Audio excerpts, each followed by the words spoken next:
세계 윈전 후 시리즈 호치민 일부 눈이 빛나는 아이.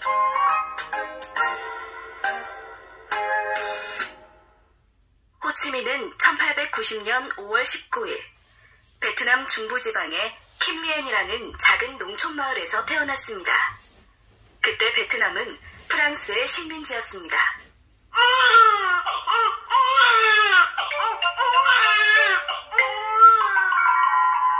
타인, 김. 아빠, 무슨 일이에요? 인사하렴. 너희 동생 신궁이란다. 신궁 안녕. 난 너의 형 키엠이야. 아기가 정말 작고 귀여워요. 나는 누나인 타인이란다. 신궁이 제 말을 알아들었나봐요. 손가락을 꽉 잡았어요. 아빠, 그런데 아기의 눈은 이렇게 원래 또랑또랑하게 빛나나요? 마치 밤하늘의 별 같아요. 그러고 보니 신궁은 유난히 빛나는 눈을 가졌구나. 무척 영리하게 생겼어. 신궁? 비록 어지러운 세상에 태어났지만 장차 나라를 구한 큰 인물이 되렴. 호치민의 어릴 적 이름은 신궁이었습니다. 아버지 응우엔 신삭은 마을의 서당에서 아이들을 가르치는 훈장이었습니다.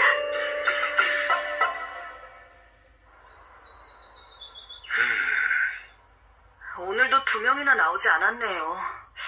서당을 다니는 아이들이 점점 줄어드니 어쩌면 좋아요. 어쩔 수 없는 일이요. 프랑스식 학교를 다니고 프랑스 말을 배워야 취직을 하고 출세를 하는 세상인데 누가 자식에게 한문 공부를 시키려 하겠소. 얘야, 무슨 일이냐? 스승님, 저희 아버지가 곧 돌아가실지도 모른대요. 뭐라고? 프랑스에 강제로 끌려가 일하다가 다친 건가? 차라리 그랬으면 좋겠구먼. 피투성이가 되도록 매를 맞았다네. 죽지 않고 살아온 것만도 기적이지. 베트남 국민의 90%가 농사를 짓고 있어. 지금처럼 농사일이 바쁜 시기에는 강제로 일을 시키지 않았으면 좋겠어. 그리고 영양실조와 과로로 쓰러지는 사람이 많으니 충분한 식사와 휴식을 제공하시오. 뭐라고? 이것들이 감히 어디서 불평이야? 잠만 말고 하던 일이나 계속해. 주동자가 네놈이지. 어디 뜨거운 맛 좀 봐라. 미개한 식민지 녀석. 아이고, 나쁜 프랑스 놈들. 어떻게 사람을 이 지경으로 만들 수가 있어? 아빠! 아가 울지 마. 금방 나으실 거야. 불쌍해. 아빠 너무 슬퍼요. 신궁, 저 아이는 남의 불행을 마치 자기의 일처럼 느끼고 가슴 아파할 줄 아는 아이야.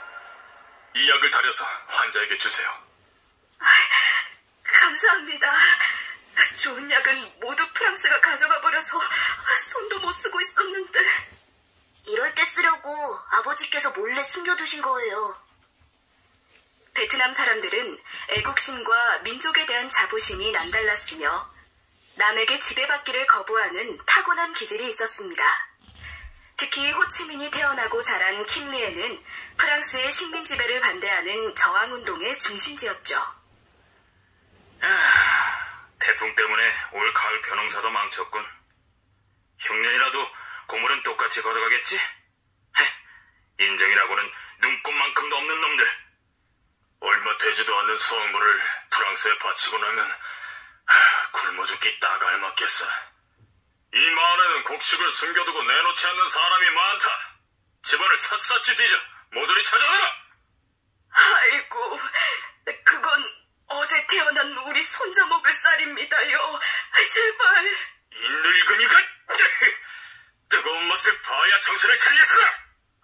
어머니! 엄마! 프랑스가 식량을 모두 빼앗아가는 바람에 베트남 국민들은 언제나 배고픔에 시달렸습니다. 그래도 빛낭나무가 있어서 다행이야. 열매를 씹으면 배고픔이 덜하잖아. 또 저런 걸 씹고 있군. 역시 미개한 민족은 어쩔 수 없어. 모르는 소리. 이걸 씹으면 입안도 깨끗해지고 얼마나 좋은데. 입안이 깨끗해진다고? 네 시커먼 이를 보고도 그 말을 믿으라는 거냐? 왜 더러워. 진짜 더러운 건 너희 프랑스잖아. 맞아. 남의 나라에 쳐들어와 사는 도둑놈들 주제에. 뭐 도둑놈? 말 다 했어?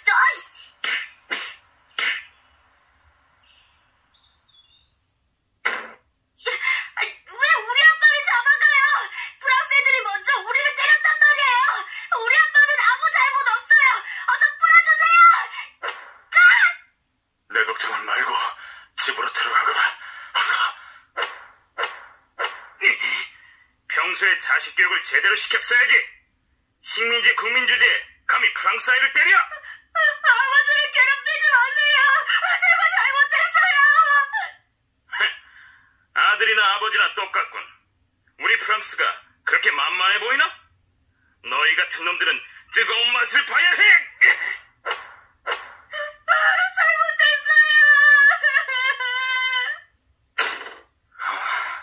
오늘부터 또 친구 한 명이 못 나오게 되었구나. 너무 슬픈 일이에요. 프랑스는 정말 나빠요. 이게 다 나라를 잃었기 때문에 겪는 서름이다. 그러니 어서 힘을 길러 독립해야 해. 스승님, 우리가 어떻게 해야 나라가 강해질까요? 좋은 질문이구나. 먼저 부지런히 배워야 하는 일이라. 아는 게 힘이니 말이다. 네, 스승님. 자, 그럼 모두 책을 펴서 어제 배운 내용을 읽어보아라.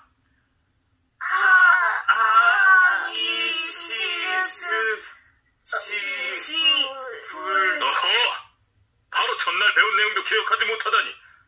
이래서야 어떻게 프랑스를 이길 수 있겠느냐? 한문은 너무 어려워. 한 사람도 없으면 모두 총알이 맞을 준비를 하여라. 어떡해. 하기 시습지 부력여로. 신궁이 외우고 있었구나. 문장을 해석해보아라. 배우고 때로 익히면 기쁘지 아니한가. 이것은 공부의 즐거움을 뜻하는 글입니다. 살았다. 신궁은 우리 중 제일 어리지만 배우는 속도는 가장 빨라. 역시 영특한 아이야. 저 빛나는 눈망울을 봐. 큰 인물이 될 아이가 틀림없어. 호치민이 5살 때 가족은 남쪽으로 400km나 떨어진 도시 후에로 이사를 하게 되었습니다. 아버지가 계속 공부를 하고 과거 시험도 보려면 큰 도시로 가는 게 유리했기 때문이었습니다. 베트남은 옛날에 오랫동안 중국의 지배를 받았던 적이 있었는데 그 영향 때문에 베트남에서 나라의 관리가 되려면 중국처럼 유학을 공부하고 과거 시험에 합격해야 했습니다. 호치민의 가족은 한 달을 걸어 도둑대가 들끓는 험준한 산을 넘었습니다. 바다로 가면 훨씬 빠르고 쉬웠지만 뱃삭시 너무 비쌌기 때문입니다.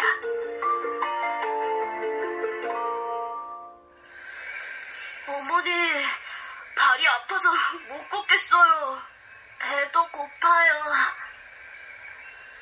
하지만 어린 호치민은 이 여행이 무척 재밌었습니다. 아버지로부터 베트남 민족의 신화와 역사 속 영웅들의 이야기를 들을 수 있었기 때문입니다. 신궁, 오늘은 베트남을 세운 사람의 이야기를 들려주마. 지금으로부터 약 3000년 전에 강한 힘을 가진 바다의 신 랑농꾸원과 산의 신 어우꺼 사이에 100명의 아들이 태어났어. 나는 용이고 당신은 신선인 탓에 물과 불처럼 서로 어울리지 못하는군. 이만 헤어집시다. 그럼 당신은 50명의 아들을 데리고 바다로 가세요. 나는 나머지 50명의 아들을 데리고 산으로 갈게요. 어머니를 따라 산으로 간 아들 중 하나인 흥왕이 이 땅에 자리를 잡고 반란국이라는 나라를 세웠지. 반란국은 멀리 중국 영토까지 이르는 넓은 땅을 가지고 있었단다. 우와, 정말이에요? 우리가 그렇게 큰 땅을 다스리는 민족이었다니 놀라워요. 그래, 우리 베트남이 얼마나 뛰어난 민족인지 알겠니? 여보, 여긴 무서운 산적대가 나타날지 모르니 다른 사람들을 기다렸다가 함께 가도록 해요. 그럽시다. 어머니, 산적이 나타나면 어떡해요? 무서워요. 산적만 무서운 게 아니야. 언제 어디서 사납고 흉측한 괴물이 불쑥 튀어나올지 몰라. 상상하기도 싫어요. 이제 우리 가족은 모두 죽고 말 거야. 형, 그런 소리 하지 마. 아빠, 정말 우리가 모두 죽어요? 그렇지 않아. 산적이든 괴물이든 다 이길 수 있어. 그러니 걱정 말아라. 정말이죠? 그렇고 말고. 그런데 어떡해요? 어떻게 이겨요? 죽음을 두려워하지 않고 싸우면 된단다. 죽기를 각오하고 싸우면 아무리 강한 상대라도 모두 이길 수 있지. 우리보다 훨씬 힘이 센 상대도요? 그럼 우리나라가 중국의 오랜 지배를 물리칠 수 있었던 것도 그렇게 싸웠기 때문이야. 신궁, 우리 베트남 역사에는 용감한 영웅들의 이야기가 아주 많단다. 오늘은 당당히 중국에 맞선 증자매의 이야기를 들려주마. 베트남은 오랫동안 중국의 지배를 받았단다. 북베트남 지역에서 부유한 집안의 딸로 태어난 증자매는 중국 때문에 베트남 사람들이 힘들게 사는 모습을 보며 나라의 독립을 꿈꿨지. 증니, 우리 함께 사람을 모아 중국과 싸우자. 좋아, 언니. 그런데 여자인 우리가 사람들의 지지를 얻으려면 먼저 용기와 지혜를 보여줘야 해. 사나운 호랑이를 잡는 게 어떨까? 자매는 위험을 무릅쓰고 산속으로 들어가 호랑이를 잡았어. 그리고 호랑이 가죽을 들고 베트남을 돌며 사람들에게 외쳤단다. 여러분, 나라의 독립을 위해 다 함께 싸웁시다. 죽음을 각오하고 싸우면 이길 수 있습니다. 우리도 함께 싸웁시다. 자매는 연약한 여자의 몸으로도 호랑이를 잡았잖아요. 자매는 코끼리에 올라 수만 명의 군사들을 지휘했고 수많은 성들을 되찾아 나라의 독립을 이루었지. 그리고 해방된 베트남을 다스리면서 중국이 강제로 걷었던 무거운 세금을 없애고 백성들이 살기 좋은 나라를 만들었단다. 증여원님 만세! 그런데 중국 황제가 베트남을 다시 정복하려고 엄청난 숫자의 군대를 보냈어. 그런데 이번에는 안타깝게도 베트남이 지고 말았지. 정자매는 중국의 치욕을 당할 수 없다는 생각에 고향 근처의 강에 스스로 몸을 던지고 말았단다. 중국에 대항한 독립운동가 증자매의 이야기를 듣고 난 호치민은 자신이 태어난 나라 베트남에 대한 자긍심을 느꼈습니다. 신궁, 상대가 강하다고 해서 질에 겁을 먹고 싸우지 않는다면 결국 잡아먹히고 말 거야. 정자매는 그 점을 알고 있었던 거지. 질에 겁을 먹고 싸우지 않는다면 잡아먹히고 만다고? 우리에게는 죽음을 두려워하지 않고 싸우는 용기가 필요하단다. 신궁, 아직도 겁이 나니? 아니요. 전 이제 아무리 무서운 상대라도 겁나지 않아요. 죽음을 각오하고 싸우면 아무리 강한 상대도 이길 수 있다는 아버지의 말은 호치민의 가슴에 깊이 새겨졌습니다. 후에 도착한 뒤 호치민은 차츰 주변에서 일어나는 여러 일에 관심을 갖기 시작했습니다. 우와, 여긴 우리가 살던 곳과는 완전히 다른 세상이잖아. 신기한 것이 참 많네. 신궁, 촌스럽게 굴지 마. 사람들이 무시한다고. 저런 멋진 집에는 어떤 사람들이 살고 있을까? 안 봐도 뻔하지. 프랑스 사람일 거야. 어쩌면 프랑스에 비굴하게 빌붙어 사는 베트남 사람이 살지도 모르고. 저것 봐. 역시 프랑스 사람이군. 남의 나라에 온 프랑스 사람들은 떵떵거리며 잘 살고 이 땅의 주인인 베트남 사람들은 그 밑에서 노예처럼 온갖 고생을 하고 있다니 이게 말이 되는 일이니? 누나 말이 맞아. 이건 말도 안 돼. 호치민은 형과 함께 근처에 있는 군대에 숨어들어 군인들이 훈련받는 것을 지켜보기도 했습니다.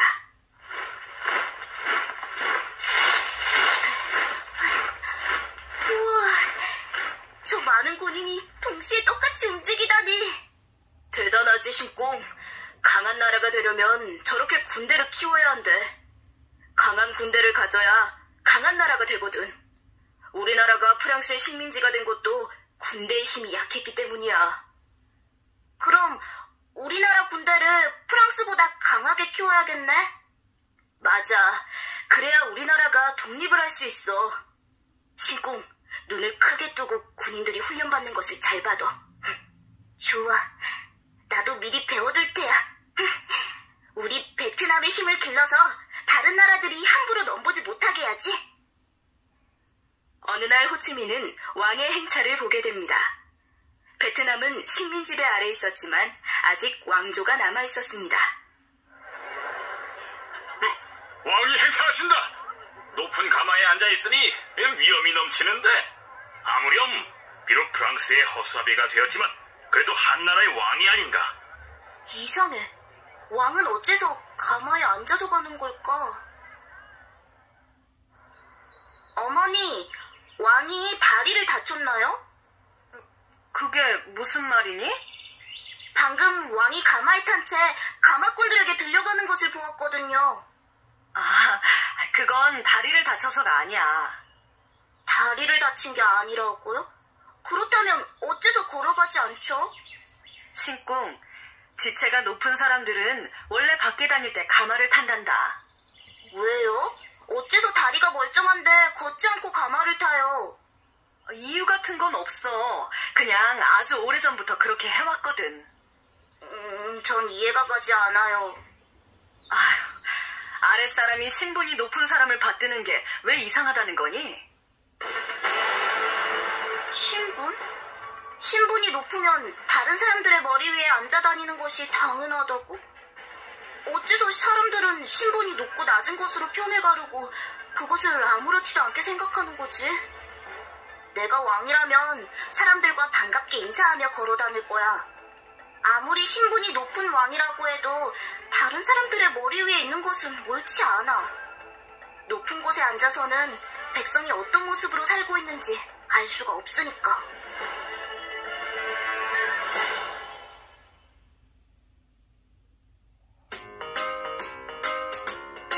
세계위인전 후 시리즈 호치민 2부 슬픔을 삼키고.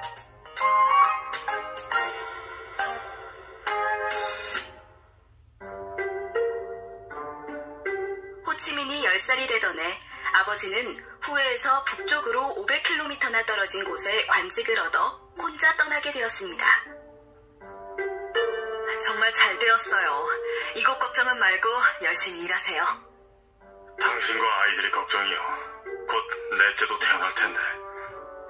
아버지, 안녕히 다녀오세요. 몸 조심하세요. 그런데 원래 몸이 약했던 어머니 로아는 넷째 아이 신신을 낳은 후 곧 세상을 떠나고 말았습니다. 어머니, 아버지도 멀리 계시는데 이렇게 갑자기 돌아가시다니요. 아무것도 모르고 잠든 신신을 보세요. 어머니 없이 이 어린 것을 어떻게 키우나요? 가엾은 내 동생 신신.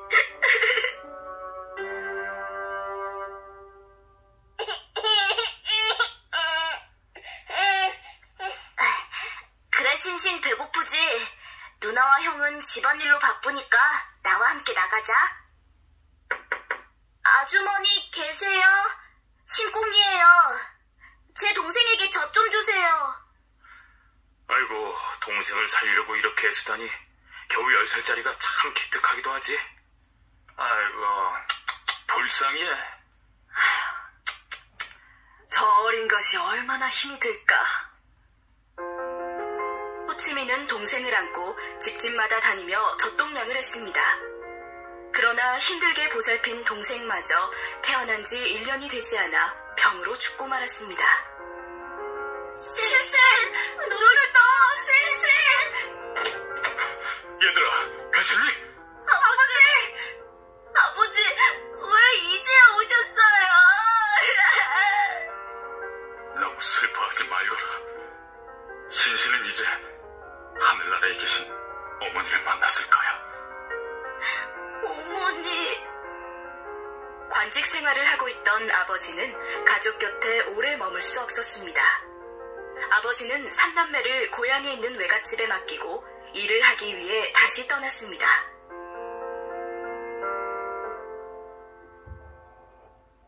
아버지마저 떠나시고 나니 어머니와 신신이 더 보고 싶어. 어? 무슨 소리지? 아, 쇠는 저렇게 자꾸 담금질 당하면서 강해지는구나. 신궁, 요즘 네 표정이 어둡구나. 몸도 점점 여유어가고. 아저씨, 사람도 자꾸 어려움을 당하면서 강해지는 것일까요? 녀석, 아주 어른스러운 생각을 했구나. 쇠의 담금질은 사람에게 힘든 시련과 같단다. 신궁, 너도 슬픔을 잘 이겨내면 단단하고 큰 인물이 될 거야. 거듭 담금질 당하는 이 쇠처럼 말이야. 대장장이 아저씨의 이야기를 들으며 어린 호치민은 차츰 슬픔을 잊을 수 있었습니다. 그러던 어느 날, 후회에서 궁정의 관리로 일하던 아버지가 갑자기 관직을 그만두고 집으로 돌아옵니다. 아버지! 무슨 일이세요? 혹시 나쁜 소식이라도... 너에게는 미안하구나. 하지만 난 더 이상 프랑스 사람들의 꼭두각시 노릇을 할 수가 없어. 그게 무슨 말씀이세요? 이봐, 베트남 젊은이들을 프랑스 군대에 들어오게 하는 글은 언제 쓸 거야? 저는 그 일만큼은 절대 하고 싶지 않습니다. 뭐야? 프랑스의 명령을 어기겠다는 건가? 일을 그만둘 생각이 아니라면 당장 시키는 대로 해! 베트남에서 높은 관리가 된다는 것은 프랑스의 앞잡이가 되는 것과 마찬가지였어. 어서 내가 부르는 대로 받아 적어! 제목은 살아가는 조국 프랑스를 위하여 지원병이 되려는 아름다운 베트남 젊은이들에게. 국장님, 이 편지 좀 읽어보시죠. 자식을 전쟁터로 보내지 않기 위해 돈을 내겠다는 베트남 부자들의 편지군. 말도 안 돼. 게다가 이 사람들은 부자이면서도 가난한 농민들에게 돌아가야 할 땅을 몽땅 차지하고 있군. 당장 전부 잡아들여 혼쭐을 내야겠어. 이봐, 눈 좀 감아주게. 모두 내 친구라고. 하도 부탁을 하기에 잠깐 빌려준 것뿐이야. 자, 이거 받고 마음 풀어. 뭐라고? 이런 썩어빠진 인간 같으니! 당신 눈에는 고생은 우리 민족들이 보이지 않는가? 그래서 관직을 그만두고 돌아오셨군요. 그렇단다. 하지만 이제 다시 가난해질 테니 너희를 볼 낯이 없구나. 아니에요, 아버지. 잘하셨어요. 저희는 아버지가 정말 자랑스러워요.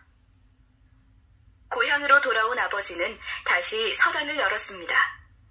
그리고 자신의 이름을 응우옌 싱후이로 바꾸었습니다. 명예롭게 태어난 사람이라는 뜻이었습니다. 또한 호치민에게도 크게 될 사람이라는 뜻을 가진 응우옌 따탕이라는 새 이름을 지어주었습니다. 베트남에는 아이들이 사춘기 무렵이 되었을 때 새 이름을 지어주는 전통이 있었습니다. 공자님이 말씀하시기를 군자는 먹는 것에 배부름을 구하지 않고 사는 곳에 편안함을 구하지 않는다.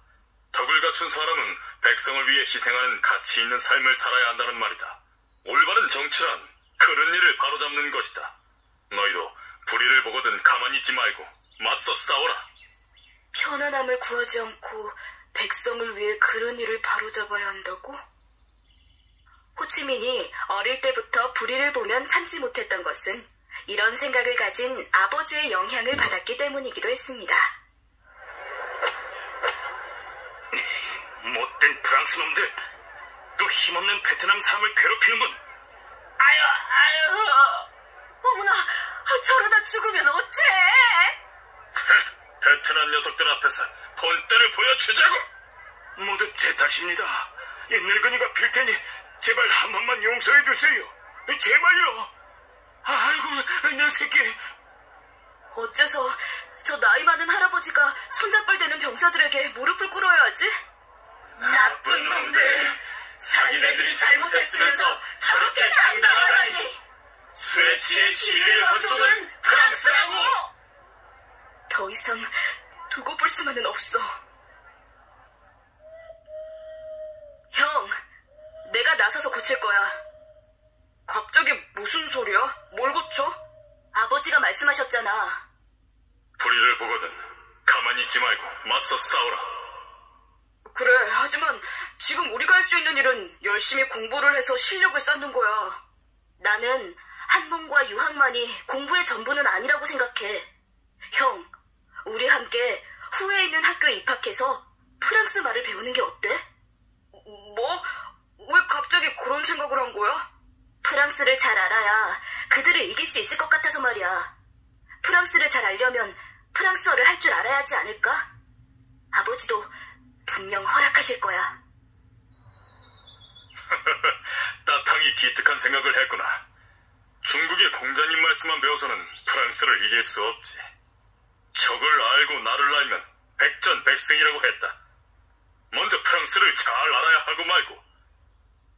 호치민은 15살이 되던 해 형과 함께 프랑스식 학교에 입학했습니다.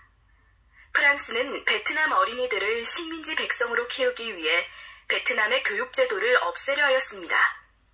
그래서 옛날부터 베트남 사람들이 쓰던 한문을 로마자로 바꾸고 프랑스식 학교 제도를 들여왔습니다. 안녕, 난 따탕이라고 해. 만나서 반갑다. 친하게 지내자. 저 우스꽝스러운 차림새는 뭐야? 완전히 촌뜨기잖아. 야, 촌뜨기! 너희 아버지는 뭘 하시냐? 훈장님이신데? 서당 훈장님이래. 공자왈 맹자왈. 하늘천 땅지 가마솥에 누룽지. 야, 따탕! 너는 아직도 집에서 누룽지 긁어먹냐? 마치 너희는 밥 따위 먹지 않고 사는 것처럼 말하는구나. 그럴 줄 알았다. 왜 웃어? 베트남 사람이 밥 먹는 게 웃기니? 정말 촌뜨기 맞다니까. 야, 요즘 후에에서는 베트남 사람들도 밥보다 빵을 많이 먹어. 뭐라고? 진짜? 어디 빵뿐이겠네. 프랑스산 포도주를 찾는 사람도 갈수록 늘고 있다더라. 프랑스를 욕하면서도 어느새 그들의 문화에 젖어버린 거야. 이제는 아예 프랑스인처럼 살고 싶어하는 사람도 많아. 형, 이러다 우리 베트남이 완전히 사라지면 어쩌지? 그렇게 되기 전에 독립을 이뤄야지. 호치민은 어느 날 같은 반의 프랑스 친구 집에 가게 되었습니다. 우와, 프랑스 사람들은 이렇게 사는구나. 우리 베트남 사람들이 사는 집과는 비교도 안 돼. 촌뜨기, 계속 서 있을래? 어서 앉아. 의자 하나도 베트남의 것과는 전혀 다르구나. 도련님, 책가방은 이리 주세요. 도련님, 따뜻한 물과 갈아입으실 옷도 준비해두었습니다. 도련님, 간식 준비했습니다. 뭐야, 얘가 프랑스의 왕자님이라도 되나? 우리 집에는 하인이 20명도 넘어. 저기 정원을 손질하고 있는 노인이 가장 오래된 하인이지. 힘든 일은 모두 우리 베트남 사람들 차지야. 야, 촌뜨기! 넌 어떻게 좋은 걸 보고 와도 하나도 변한 게 없냐? 이 촌스러운 삿갓은 언제 벗을래? 무식하긴. 넌 우리 민족의 전통 모자도 모르지? 뭐라고? 이 촌뜨기 자식이! 형, 못난 녀석. 우리가 프랑스식 학교에 왜 온 것인지 벌써 잊었어? 힘이 남아돌면 공부나 더 열심히 할 것이지 주먹은 왜 휘둘러? 그래, 형 말이 맞아. 이곳에 온 이유를 잊지 말고 열심히 공부하자. 좋은 성적을 받으면 아이들도 날 함부로 대하지 못할 거야. 호치민은 열심히 공부하여 국립학교인 꼬우콕에 장학생으로 입학했습니다. 꼬우콕은 후에에서 최고로 손꼽히는 프랑스식 교육기관이었습니다. 저 촌뜨기는 공부밖에 할 줄 아는 게 없나 봐. 아유, 꼴 보기 싫어. 부러우면 부럽다고 말해. 사실 너희 중에 따딱만큼 프랑스 말과 문학, 철학을 두루 잘하는 사람은 없잖아. 난 흔들리지 않아. 내가 이 학교에 온 건 너희를 이기기 위해서니까. 호치민은 프랑스어를 배우고 프랑스 역사를 배우면서도 베트남 사람임을 잊지 않았습니다. 그리고 학교 공부뿐만 아니라 역사와 개혁, 저항, 혁명 등에 관한 책을 스스로 찾아 읽으며 베트남의 앞날을 고민했습니다.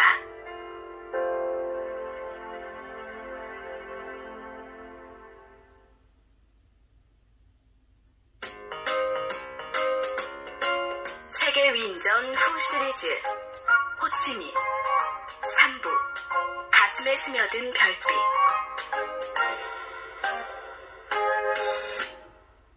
1908년 18살이 된 호치민은 후웨이 거리에서 농민들의 시위에 참여합니다. 세금을 낮춰라! 일손을 강제로 빼앗지 말라! 농민들이 시위를 벌이고 있잖아. 그런데 저렇게 베트남 말로 하면 프랑스 관리들이 알아들을 수 있을까? 우리가 나서서 농민들의 말을 전해주자. 저는 프랑스말을 할 줄 압니다. 여러분의 요구를 통역해드리겠습니다. 정말 고마운 청년일세. 그래, 어서 전해줘. 베트남 농민들의 요구사항을 말씀드리겠습니다. 먼저 먹고 살기가 힘드니 세금을 줄여달라고 합니다. 그리고 이 딱한! 너희가 뭘 한다고 나서! 당장 집으로 돌아가지 못해!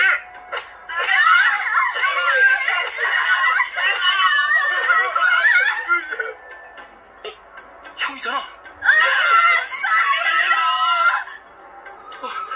저러다 사람들이 다 죽겠어. 따탕, 일단 피해!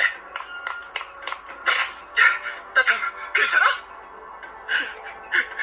형, 어떻게 이런 일이 있을 수 있지?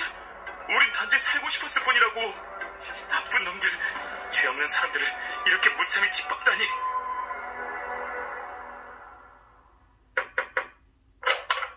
따탕, 농민들과 함께 시위를 벌였다지? 네, 교장 선생님.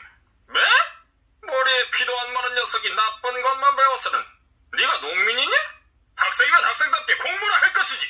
교장 선생님도 베트남 사람이면서 어떻게 그런 말씀을 하세요? 뭐라고? 농민은 모두 노예나 다름없는 비참한 생활을 하고 있어요. 그런데 교장 선생님처럼 많이 배운 사람들은 프랑스와 한편이 돼서 같은 민족을 짓밟으면서 자기의 재산을 늘린 데에만 정신이 팔려있잖아요. 이게 옳은가요? 이런 건방진 놈! 넌 오늘로 퇴학이야! 너 같은 녀석은 아예 싹을 잘라버려야 한다고! 차라리 잘 됐어. 이따위 학교 1등으로 졸업해도 프랑스의 허수아비 관리밖에 더 되겠어? 그런데 이제 난 어디로 가야지? 지난번 시위로 경찰이 날 쫓아다닐 테니 고향으로 돌아갈 수도 없고. 호치민은 농민들의 시위에 가담했다는 이유로 꾸옥콕에서 퇴학당했습니다. 그리고 아버지와 형과 누나까지 모두 경찰의 감시를 받게 되면서 가족이 뿔뿔이 흩어지게 되었습니다. 호치민은 오랫동안 가족의 소식을 알 수 없었습니다. 그러던 어느 날 아버지가 길에서 홀로 쓸쓸히 죽어갔다는 소식만이 전해졌습니다. 베트남의 비극은 1858년 8월에 프랑스 군대가 베트남을 침공하면서부터 시작되었습니다. 프랑스는 베트남 왕조가 프랑스 선교사를 살해했다는 이유로 전쟁을 시작했지만 그것은 핑계일 뿐이었습니다. 프랑스는 1862년 베트남 남부 지역을 빼앗아 식민지로 만들더니 이어서 베트남과 접해 있는 캄보디아와 라오스를 점령하고 1885년에는 북부 베트남까지 식민지로 만들었습니다. 이제부터 베트남을 셋으로 나누어 새로운 이름을 붙이겠습니다. 그게 무슨 말이오? 베트남이라는 나라 이름을 두고 왜 새로운 이름을 붙여야 하지? 베트남이라는 명칭을 그대로 가지고 있으면 베트남 사람들에게 독립심을 불러일으킬 테니까요. 프랑스는 베트남을 자기들 멋대로 통킹, 안남, 코친차이나 세 부분으로 나누어 다스리며 착취했습니다. 당시는 유럽의 강대국들이 아시아, 아프리카, 아메리카 대륙의 작은 나라들을 식민지로 삼으려고 혈안이 되어 있던 시대였습니다. 베트남에는 쓸모없는 광산이나 고무나무밖에 없어서 실망이야. 아프리카나 아메리카의 식민지에서는 금과 보석 같은 것을 가져와 엄청난 돈을 벌어들일 수 있는데 프랑스는 베트남의 자원을 자기 나라로 가져가기 편하도록 베트남에 철도를 깔고 해안 곳곳에 항구를 만들었습니다. 꽤 부르지 말고 열심히 일하랬지. 농사일에 바쁜 사람들을 강제로 데려다가 몇 년씩 일을 시키면서 마구 때리기까지 하다니. 베트남의 논과 고무나무 숲, 석탄 광산은 모두 프랑스 사람들이 차지했습니다. 도대체 누굴 위해 일하는 건지 모르겠어. 베트남 사람들은 원래 그들의 것이었던 논과 숲과 광산에서 매우 적은 돈을 받고 노예처럼 일해야 했습니다. 특히 남부 지역에 있는 고무 농장에서는 많은 노동자가 병에 걸리거나 매를 맞아 죽었습니다. 어지러워. 점심시간이 훨씬 지났는데도 밥 먹을 시간을 안 주네. 이봐, 넌 고작 이거냐? 몸이 아파서요. 누가 아프라고 했나? 이놈이 어디서 엄살이야? 또 베트남 농민들은 많은 수확물을 바치면서 농사를 짓고 터무니없이 비싼 이자를 물면서 돈을 빌려 써야 했습니다. 올해는 가뭄까지 들어 농사를 망쳤으니 이제 어떻게 살아갈까? 도시로 가서 공장에 취직하면 굶어 죽지는 않는다더군. 가보세. 살기 힘든 농민들은 농촌을 떠나 도시로 갔지만 그곳의 사정도 마찬가지였습니다. 힘들게 일하고 받는 돈은 얼마 되지 않는 데다가 세금은 농촌보다 훨씬 많았기 때문입니다. 아무리 생각해도 이상해. 고향에서 농사 지을 때보다 수입은 훨씬 많아졌는데 오히려 살기는 더 힘들다니. 도시는 물가가 비싸니까 그렇지. 오죽하면 도시에서 10달러는 농촌에서 1달러와 같다는 말이 나오겠어. 이게 모두 프랑스 때문이야. 사는 데 없으면 안 되는 물건들을 비싼 값에 팔잖아. 우리는 늘 죽을 때까지 이렇게 살 수밖에 없다고.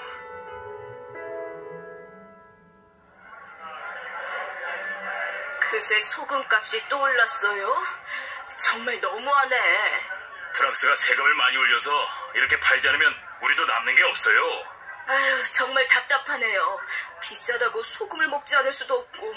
뼈 빠지게 일하며 열심히 사는데도 빚만 자꾸 늘어나는군. 우리에게는 미래가 없어. 도대체 언제까지 이렇게 살아야 하는 걸까? 저들과 맞서 싸우기 위해 프랑스어를 배우고 닥치는 대로 공부했지만 여전히 내가 할 수 있는 일은 없구나. 호치민은 퇴학당한 후에 허드렛 일을 하며 베트남 곳곳을 떠돌아다녔습니다. 베트남 어느 곳도 상황은 같았습니다. 프랑스 사람들은 식민지 국민들을 착취하여 편히 살았고 베트남 사람들은 그 아래서 힘겨운 하루하루를 보내고 있었습니다. 너는 베트남을 사랑하니? 물론이지. 그런데 그건 왜 물어? 비밀을 지켜줄 수 있어? 뭔데 그래? 어서 말해봐. 나는 해외로 가려고 해. 프랑스와 유럽의 힘센 나라들이 어떻게 사는지 보고 나면 우리 베트남이 살아갈 방법을 찾을 수 있을 것 같아. 어때? 나와 같이 가지 않을래? 좋아. 그런데 백삭스는 어떻게 마련하지? 돈도 한 푼 없잖아. 내 백삭스는 이 손이야. 학교를 퇴학당한 뒤 이곳저곳을 떠돌며 안 해본 일이 없다고. 그런 거라면 걱정 마. 넉넉하니까. 호치민은 세계 곳곳을 항해하며 수많은 화물을 운송하는 프랑스 회사의 배에 보조 요리사로 취직했습니다. 왜 안 오지? 분명히 여기서 만나기로 했는데. 겁이 나서 포기한 모양이군. 역시 나 혼자 가야겠어. 우리 배에서 일을 하겠다고? 네, 사장님. 이 배에서 네가 할 수 있는 일이라고는 주방 보조 같은 허드렛 일뿐이야. 접시와 냄비를 닦고 주방 바닥을 청소하고 채소를 다듬고 이 모든 일을 너 혼자 해야 한다고. 맡겨주세요. 무슨 일이든 열심히 하겠습니다.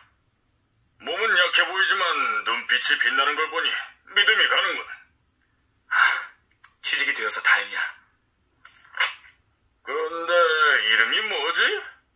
혹시 나쁜 일을 저지르고 경찰에 쫓기는 녀석은 아니겠지? 그럴 리가요.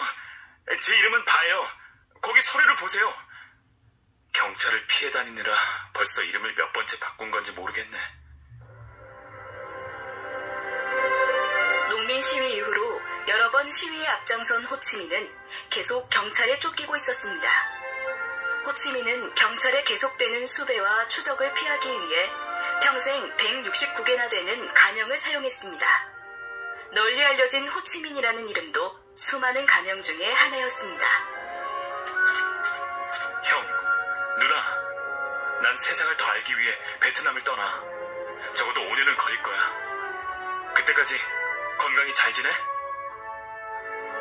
1911년 6월, 호치민은 남부의 항구 도시 사이공에서 배를 타고 베트남을 떠났습니다. 하지만 그때까지도 호치민은 그 후로 30년 동안이나 조국 땅을 다시 밟지 못하게 되리라고는 상상하지 못했습니다.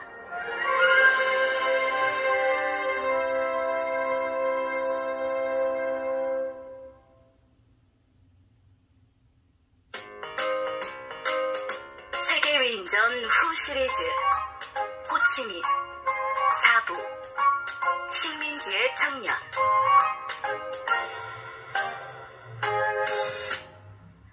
호치민은 배에서 일하는 3년 동안 유럽, 아시아, 아프리카, 남아메리카 등 세계 곳곳을 다녔습니다.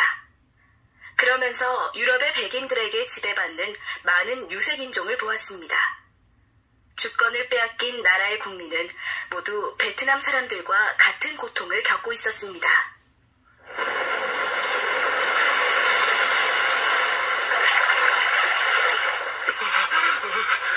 꼭 붙들어. 잘못하다간 빠져 죽겠어. 빨리 배를 끌어오지 못해? 사람 살려. 저 멍청이들. 안 되겠다. 너희가 가서 끌어와. 지금 들어갔다간 모두 죽어요. 그러니 폭풍이 잦아들면 명령을 거역하다니 죽고 싶나? 어서 들어가 배를 건지란 말이야. 당장. 알겠어요. 살려주세요. 역시 멍청한 흑인 놈들은 겁을 줘야 말을 듣는다니까. 안 그래?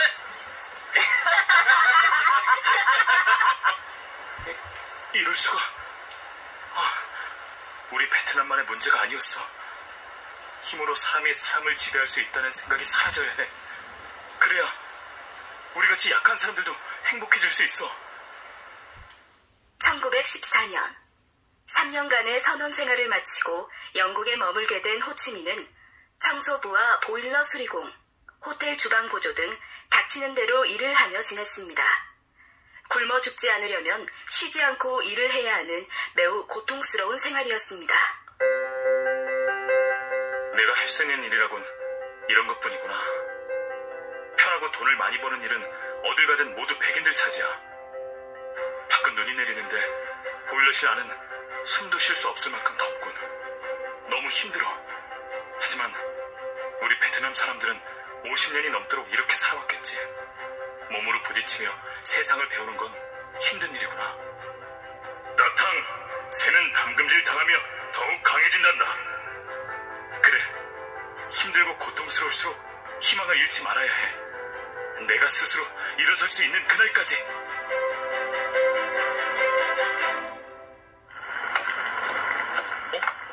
멀쩡한 음식을 누가 버렸지? 따로 보관했다가 가난한 사람들에게 줘야겠어. 뭐 하는 거야? 왜 쓰레기를 다시 주워? 쓰레기라고요? 먹을 수 있는 음식을 아깝게 왜 버립니까? 세상에는 이런 음식을 구경조차 못하는 사람들도 많아요. 그래도 어떻게 남이 남긴 음식을 먹을 수 있어? 더럽게. 하나도 더럽지 않은데요? 이렇게 좋은 음식을 버리면서도 아까운 줄 모르는 사람들의 마음이 진짜 더러운 거죠. 호치민은 조금이라도 시간이 나면 무엇이든 닥치는 대로 읽었습니다. 영국에서 구할 수 있는 신문과 잡지, 책 등에는 베트남에서 접할 수 없었던 방대한 지식이 들어있었습니다. 자넨 틈만 나면 책이로군. 점심시간인데 밥은 안 먹나? 전 괜찮아요. 남은 음식으로 대충 배를 채웠거든요. 도대체 그렇게 많은 책을 읽는 이유가 뭐야? 세상을 더 많이 알고 이해하고 싶어서요. 그래야 조국의 힘이 될 수 있거든요. 도통 무슨 말인지 모르겠군. 그럴 수밖에 없죠. 당신들은 나라를 빼앗겨 본 적이 없으니까. 하지만 책을 읽을수록 내가 부족하다는 생각이 들어. 나라를 위한 일을 하려면 좀 더 적극적으로 움직여야 하는데. 아, 그래. 바로 그거야. 깜짝이야. 갑자기 왜 그래? 파리로 가야겠어. 호랑이를 잡으려면 호랑이 굴로 들어가라는 말도 있잖아. 프랑스의 수도 파리에 가면 해답을 찾을 수 있을 거야. 호치민은 1917년 제1차 세계대전이 한창이던 때 프랑스의 수도 파리로 갔습니다. 베트남 독립을 위한 길을 찾기 위해서였습니다. 호치민은 파리에서도 하인, 정원사, 사진 수정사 같은 일을 하면서도 공부 또한 게을리하지 않았습니다. 따탕, 안에 있나? 어서 오게. 연락도 없이 웬일이야? 파리에서 베트남 독립운동을 하고 계신 판보이 차우 선생님을 모시고 왔어. 아저씨, 저 기억하세요? 어렸을 때 킴리엔의 집에서 뵌 적이 있는데. 자네가 정말 신석의 둘째 아들이란 말인가? 어린 꼬마가 이렇게 멋진 청년이 되었군. 호치민은 오랜만에 만난 베트남 사람들과 식사를 하며 이야기를 나누었습니다. 당시 파리에는 베트남의 독립운동가들이 비밀리에 활동을 하고 있었습니다. 호치민은 이들과 함께 본격적인 독립운동에 몸담게 되었습니다. 따탕, 미국의 윌슨 대통령이 1917년에 발표한 민족 자결주의에 대해 알고 있나?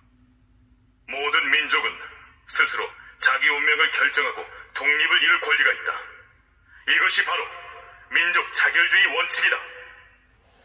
네, 오랜 시간 힘센 나라들의 식민 지배를 받아온 우리에게 그보다 기쁜 소식은 없겠죠.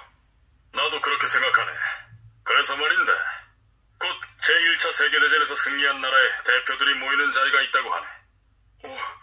이런 기회를 놓칠 수는 없어요. 우리 베트남의 독립을 요구하는 글을 써서 그들을 찾아가겠어요. 호치민은 나라를 구한다는 뜻을 담은 응웬 아이꼬옥이란 이름으로 베트남 민족의 요구라는 글을 썼습니다. 호치민은 이름을 바꿈으로써 베트남의 독립을 위해 자신의 인생을 바치기로 결심한 것입니다. 나는 프랑스의 베트남 사람들의 자유를 보장하고 강제 노동을 없앨 것을 요구한다.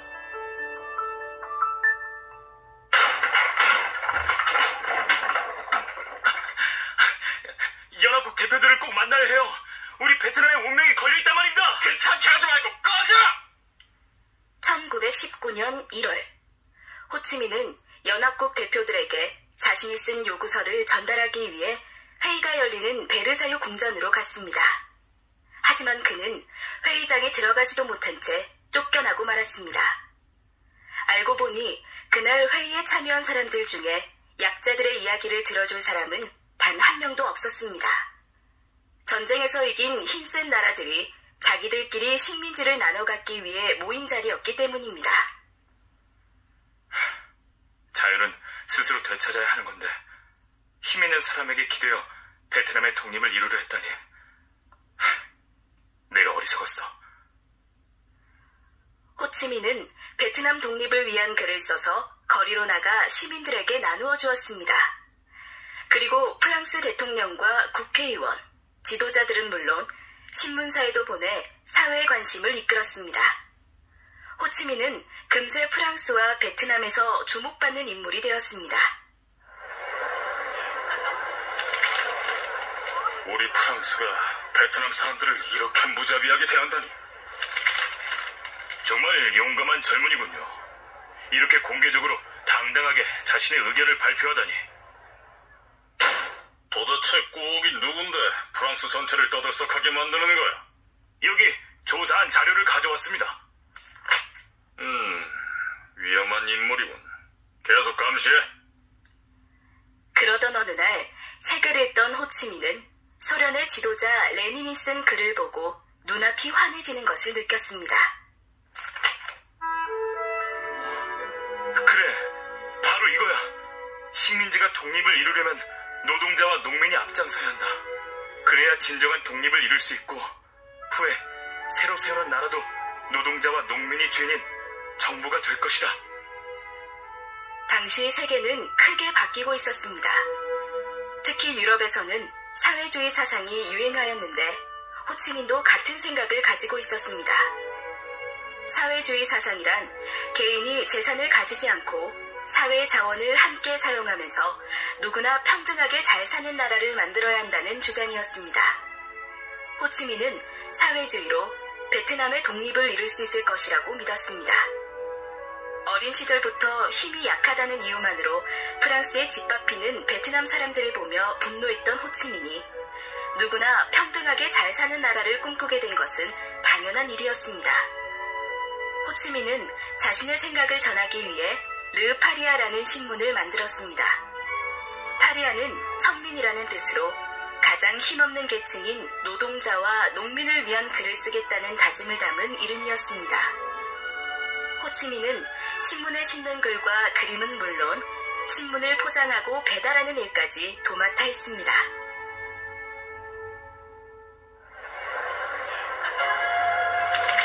우리 같은 노동자와 농민이 힘을 합쳐서 독립을 이루어야 한다네. 억압받고 착취당하는 식민지 국민들의 마음을 어쩌면 이렇게 잘할 수 있을까? 호치민은 식민 지배 아래 있는 모든 나라 국민들에게 영향을 미치기 시작했습니다. 그럴수록 프랑스 경찰의 감시는 심해졌습니다. 호치민은 여러 번 숙소를 옮기고 일자리를 바꾸면서 힘겨운 생활을 이어가야 했습니다.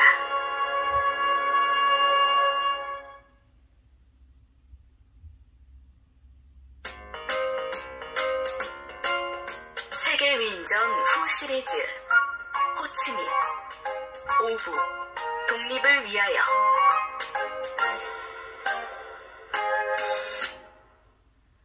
호치민은 자신과 같은 생각을 가진 사람들이 활동하는 프랑스 사회주의당에 들어갔습니다. 그리고 1920년 12월 27일 파리 남서부에 있는 도시 투르에서 열린 사회주의자들의 모임에 참가합니다. 저 젊은이는 누구지? 이곳에서 유일한 아시아인이지만 전혀 주눅들지 않는군. 여러분, 조용히 해주십시오. 대단하군. 말 한마디로 쟁쟁한 유럽인들을 제압했어. 저는 인도 차이나 반도에서 온 응우ien 아이꾸옥입니다. 동지 여러분, 저는 오늘 조국 베트남에서 일어난 끔찍한 일들에 항의하기 위해 이 자리에 섰습니다. 호치민은 유럽인들 앞에서 프랑스를 강하게 비판했습니다. 그리고 유럽의 여러 나라가 베트남을 비롯한 식민지의 독립을 도울 것을 요구했습니다. 베트남뿐 아니라 프랑스의 지배를 받는 나라의 국민은 모두 비참한 삶을 살고 있습니다. 우리 프랑스의 사회주의자들도 노력하고 있지만 쉽게 해결될 문제가 아니에요. 제 말이 끝난 후에 말씀하시죠.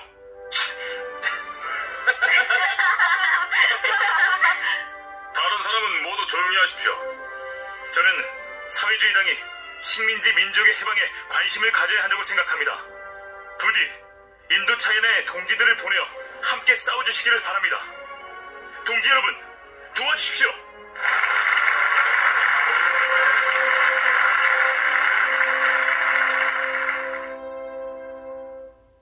멋진 연설이었어.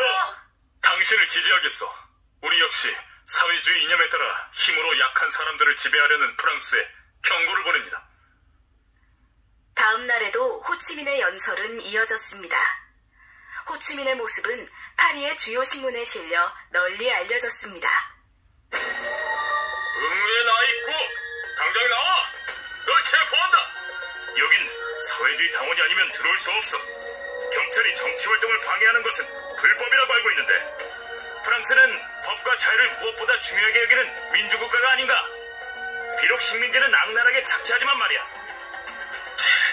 어디 두고 보자. 그 후 프랑스 사회주의당은 공산당과 사회당으로 갈라졌습니다. 호치민은 둘 중 공산당을 선택했습니다. 공산당은 사회주의에서 한 걸음 더 나아가 노동자와 농민이 혁명을 일으켜서 계급을 완전히 없애고 사회 재산을 공동으로 가져야 한다고 주장했습니다. 이젠 프랑스 경찰이 종일 나를 따라다니는군.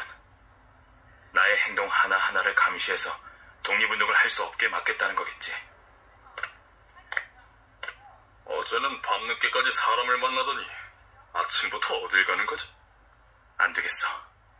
톡톡히 망신을 줘서 다신 이런 짓을 못하게 만들어야지.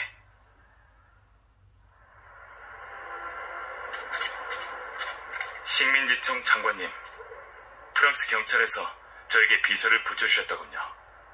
어딜 가든 뒤를 쫓으면서 보살펴 주시니 감사한 마음을 어떻게 표현할지 모르겠습니다.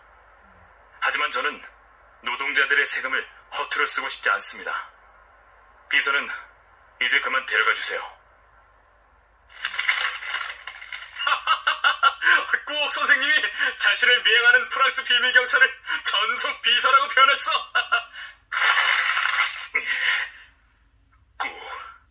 이 녀석 가만두지 않겠어. 고단한 생활과 끊임없는 감시에도 베트남의 독립을 향한 호치민의 열정은 식지 않았습니다. 호치민은 감시의 눈을 피하기 위해 파리를 떠나기로 했습니다. 뭐? 꾸옥이 사라졌다고?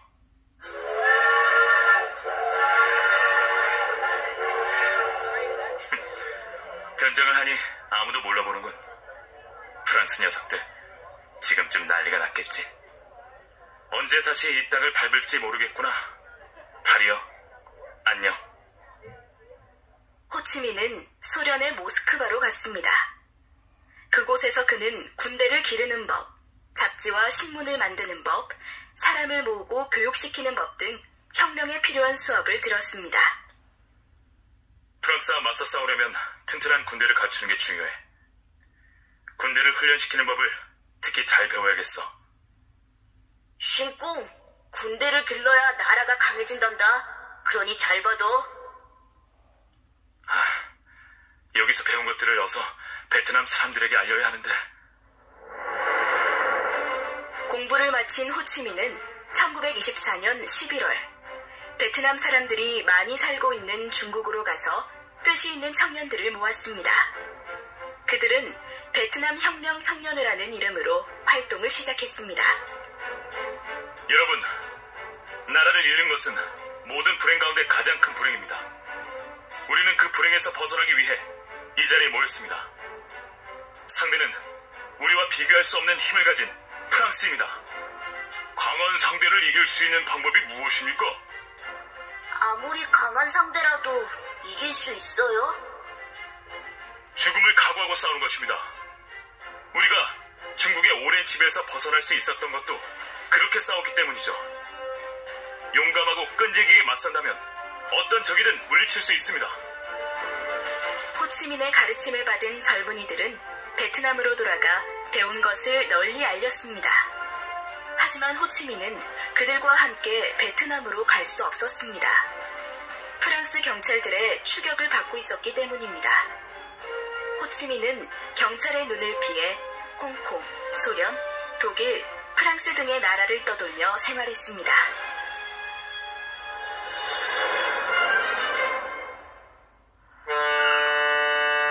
수상한 인물은 우리나라에 들어올 수 없어. 고향 땅이 그리워. 따뜻한 베트남 사람들도. 호치민은 1928년 9월 우돈이라는 곳으로 향했습니다. 길고 험한 정글과 산이 넓게 펼쳐진 그곳에 오래전부터 프랑스 식민 지배를 반대하는 베트남 사람들이 모여 살고 있었기 때문입니다. 호치민은 자신을 따르는 사람들과 함께 정글의 좁고 험한 길을 보름 이상 걸었습니다. 어릴 적에 부모님과 함께했던 여행길이 생각나는군. 그땐 정글이 무섭기만 했는데. 선생님, 힘드시죠? 저희에게 짐을 나눠주세요. 난 괜찮아요. 힘들기는 모두가 마찬가지인걸요. 우돈에 도착한 호치민은 우물을 파고 농사를 지으면서 지역 사람들과 어울려 지냈습니다. 마을 한쪽에는 학교를 만들어 배움이 부족한 어른과 아이들을 가르치기도 하였습니다. 선생님이 오늘도 일을 하러 나오셨네. 지도자가 아니라 이웃집 아저씨 같아. 아저씨! 이 녀석, 몸이 흙투성이야. 겨울에 가서 깨끗이 씻었구나. 잠결에 또 이불을 찾군. 몸을 따뜻하게 해야 병에 걸리지 않는단다. 고맙습니다. 호치민은 아이들에 대한 사랑이 남달랐습니다. 아이들의 부탁은 아무리 어려운 것도 흔쾌히 들어주었고 밤이 되면 편안히 잠들 수 있도록 자장가를 불러주었습니다.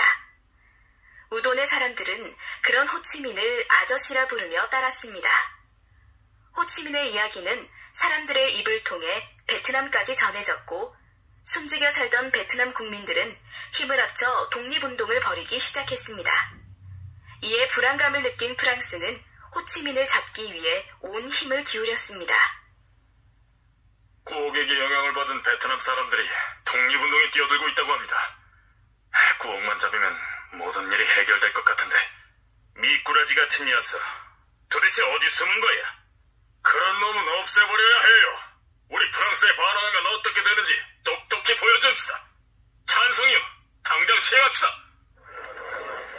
의무의 나의 구옥을 반역죄로 사형에 처한다. 프랑스는 호치민이 없는 상태에서 재판을 열고 제멋대로 사형 판결을 내렸습니다. 하지만 호치민은 그런 것에 신경 쓰지 않았습니다. 오히려 베트남 국민들이 독립운동을 벌이고 있다는 사실에 기뻐하며 자신을 찾는 곳은 어디든 달려갔습니다. 아저씨, 저와 함께 빨리 홍콩으로 가주셔야겠어요. 무슨 일인가? 베트남과 중국의 청년들이 갈라져서 싸우고 있어요. 벌써 다친 사람도 생겨났대요. 아저씨, 지금 홍콩에 가는 건 위험해요. 프랑스가 사형을 내렸다잖아요.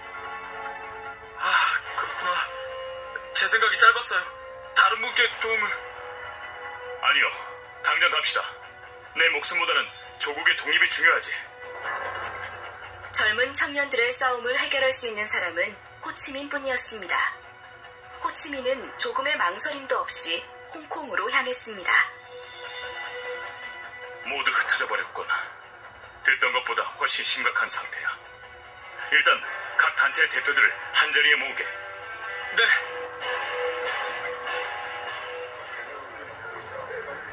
여러분, 베트남이 독립하려면 모두가 힘을 합쳐야 합니다. 구옥 동지의 말 들었어? 지금처럼 싸우다가는. 당신이나 잘해요. 참 말 많네. 본보기를 보여야 할 지도자들이 이렇게 싸움이나 하고 있는데 어찌 혁명을 이루겠습니까? 그건 우리 모두의 잘못이에요. 당연히 내 잘못도 큽니다. 그러나 지금 급한 것은 누구의 잘못을 가리는 것이 아닙니다. 이 순간에도 고통받고 있을 베트남 동포들의 모습을 떠올려보세요. 맞습니다. 베트남의 해방을 이루려면 한 명이라도 더 뭉쳐야 해요. 그래요. 화해하고 다시 힘을 합칩시다. 나도 찬성이요. 구옥 동지에게는 사람의 마음을 움직이는 힘이 있어. 그래서 아무리 심각한 갈등도 눈 녹듯이 사라지고 말지. 이 기회에 청년 단체를 통합하여 정식으로 공산당을 만듭시다. 좋습니다. 그런데 당의 이름은 무엇으로 할까요? 베트남을 셋으로 나누고 북부는 통킹, 중부는 안나, 남부는 코친차이나라고 부르겠어. 베트남이란 이름을 그대로 가지고 있으면 쓸데없는 독립심이 생기니까.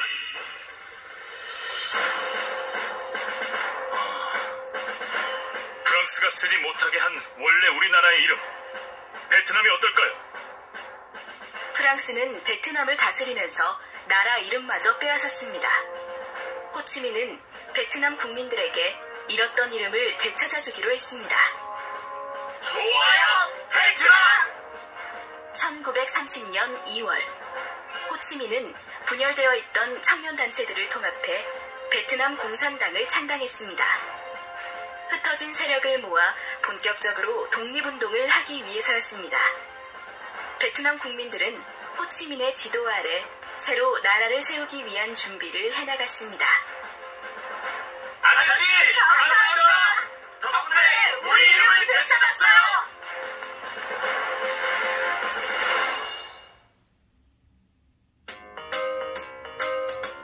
세계 위인전 후 시리즈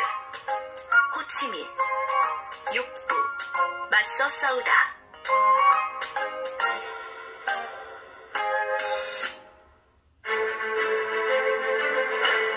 호치민이 이끄는 베트남 공산당이 본격적인 활동을 시작하자 민중들도 프랑스에 적극적으로 대항하기 시작했습니다. 1930년 9월 12일 6천여 명의 농민이 일으킨 반란은 그중 가장 큰 규모의 저항이었습니다. 우리 땅을 돌려달라! 베트남 농민 만세! 제국주의 프랑스는 물러가라! 그런데 저게 뭐지? 이상한 새들이 날고 있잖아. 폭탄이다! 피해! 사정받을 필요 없다! 남김없이 썰어버려! 베트남 공산당원들도 모조리 찾아라! 프랑스 군인들은 무기도 없이 행진하고 있던 수천 명의 농민 시위대를 향해 폭탄을 떨어뜨리고 총부리를 겨누었습니다. 그날 밤 마을에는 피가 강물처럼 흘렀고 시체가 산을 이루었습니다. 그러나 베트남 사람들의 저항은 계속되었습니다. 남부의 고무 농장에서도, 북부의 직물 공장에서도, 중부의 성냥 공장에서도 파업과 폭동이 일어났습니다. 여러 번의 항쟁을 겪으면서 많은 베트남 국민이 죽거나 다쳤습니다. 그러자 공산당 안에서는 민중을 이끈 호치민에게 책임을 물어야 한다는 사람들이 생겨났습니다.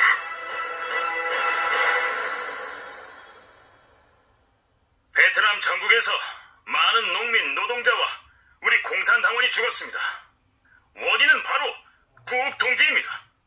구옥 동지는 확실한 계획도 없이 베트남 독립을 위한다며 농민들을 전투 현장으로 몰아넣었어요. 프랑스와 맞서 싸우기 전에 베트남 공산당을 개혁해야 합니다. 맞습니다.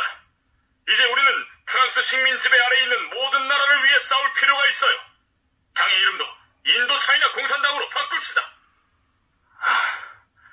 우리에게 중요한 것은 베트남 민족의 독립이라는 것을 모르다니 답답하구나. 좋습니다. 당의 이름을 바꾸기로 하죠. 새 당은 점프 동지가 이끄는 게 어떨까요? 어떻게 이런 일이 있을 수 있죠? 공산당에서 선생님을 거부하다니요. 난 상관없어. 새 대표가 된 점프 동지는 총명하고 젊은 혁명가이니 그를 믿어봅시다. 1931년 3월 점프는 프랑스의 눈을 피해 은밀한 장소에서 인도차이나 공산당 지도부 회의를 소집했습니다. 호치민은 이때 홍콩의 허름한 아파트에서 홀로 지내고 있었습니다. 이 자리에 꼭 동지가 없어서 유감입니다. 그런데 회의장 밖에 어른거리는 저 검은 그림자들은 뭐죠? 모두 꼼짝 마라! 점프가 주최한 비밀회의는 프랑스 경찰에게 발각되고 말았습니다. 주요 지도자들은 모두 체포되어 처형당했고 인도차이나 공산당은 무너지고 말았습니다. 큰일입니다. 잡혀간 당원 중 한 명이 고문을 이기지 못하고 지도부의 이름과 주소를 말했다고 합니다. 당대표 점프 동지는 어떻게 됐죠? 감옥에서 고문을 당하다가 죽었다고 합니다. 선생님께서도 조심하셔야 해요. 응유에 나 있고 여기 있었군. 홍콩에 숨어있으면 안전할 줄 알았나? 사람을 잘못 보았어. 난 중국인이고 이름은 왕이라고 합니다. 이미 다 알고 왔으니까 시침을 떼지 마. 호치민도 경찰에게 잡혀 홍콩의 한 감옥에 수감되었습니다. 동굴 같은 지하 감옥에 갇힌 호치민은 썩은 밥과 썩은 반찬, 그리고 고문과 매질에 시달리며 힘겨운 시간을 보내야 했습니다. 이대로 죽을 수는 없어. 내 조국과 베트남 사람들을 위해서라도 버텨야 해. 이 감옥에서 버티는 게 나 혼자는 아니었구나. 이 작은 벌레도 함께였어. 네가 보기에는 어떠니? 내가 여기서 나갈 수 있을까? 희망을 가지라고. 그래, 힘을 내야지. 이봐, 아프다며? 의사가 왔으니 나와봐. 이 사람은 결핵에 걸렸어요. 옮을 수 있으니 따로 치료를 해야 합니다. 동지, 나는 공산당원입니다. 당신을 구하러 왔어요. 공산당원인 영국 의사의 도움으로 지옥 같은 감옥에서 빠져나온 호치민은 무사히 홍콩을 탈출해 중국 상하이에 도착합니다. 하지만 프랑스 경찰의 추적은 끈질기게 계속되었고 호치민은 다시 러시아로 떠나야 했습니다.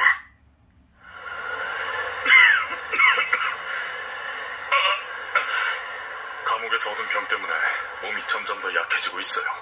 쉬셔야 합니다. 아니, 아직은 쉴 수 없어요. 자유의 몸이 된 호치민은 휴식을 취하라는 의사의 충고를 무시한 채 다시 일을 시작했습니다. 그는 먼저 잘못된 방향으로 흘러가던 공산당을 바로잡고 베트남 국민들을 모아 교육시켰습니다. 인도차이나 공산당은 베트남의 독립 문제에 소홀했습니다. 이제 당의 방침을 바꾸어 다시 베트남 독립을 위해 힘쓰겠습니다. 소문대로야. 호치민 선생님은 우리 민족을 제일 중요하게 여기는 분이죠. 이즘 제2차 세계대전이 일어나 독일이 프랑스를 공격하였습니다. 호치민은 프랑스 내부가 어지러운 틈을 타서 정면으로 맞서기로 하고 베트남으로 돌아갔습니다. 프랑스가 독일에게 점령당했다고 합니다. 우리에게 기회가 생긴 거예요. 맞습니다. 여러분, 저와 함께 해주셔서 감사합니다. 저는 30년 가까이 이 순간을 기다려왔습니다. 멀리 흩어져 있던 우리 베트남 민족이 한데 모였으니 힘을 합쳐 기필코 독립을 이뤄냅시다. 1941년 1월 28일 호치민은 베트남으로 돌아왔습니다. 고향을 떠난 지 30년 만의 일이었습니다. 호치민 일행은 깎아지르는 듯한 바위와 빽빽한 밀림 사이를 걷고 또 걸어 베트남의 북부 팍보 동굴에 자리를 잡았습니다. 경찰의 눈을 피해 깊은 산속 동굴에서 지내기로 한 것입니다. 동굴 속이라 그런지 너무 추워. 게다가 비가 내리면 냇물이 흘러들어 축축하기까지 하군. 동굴 생활이 많이 힘들죠. 하지만 이 거친 곳이 우리를 자유롭게 해줄 거예요. 선생님도 묵묵히 견디시는데 젊은 우리가 너무 인내심이 없었어. 호치민은 이때부터 자신의 이름을 뜻을 밝힌다는 뜻의 호치민으로 바꾸었습니다. 여기에는 기필코 조국 독립을 이루고야 말겠다는 의지가 담겨 있었습니다. 호치민은 틈틈이 동굴 앞 냇가에 있는 널따란 바위를 책상 삼아 독립 베트남 소식지를 만들었습니다. 호치민의 글을 본 베트남 농민은 팍보의 동굴로 모여들었고 이들이 모여 베트남 독립동맹인 베트민이 탄생했습니다.